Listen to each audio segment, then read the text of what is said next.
It's always exciting to work with a new Air Force because you're learning from scratch.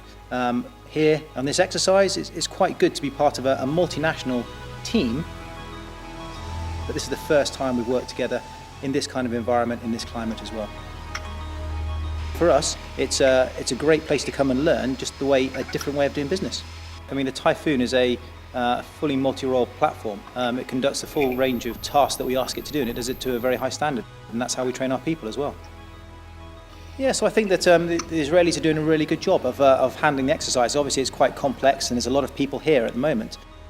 And managing all these people and all these assets at the same time is hard work, and there's a lot of planning that obviously goes into it, making it so successful. We don't just go flying for the sake of it. We go flying to achieve training aims, and we learn by re-looking back at what we've done over the sortie, everything from how we've planned it to briefed it to flown it. We look back at that whole process and see what we could do better each time.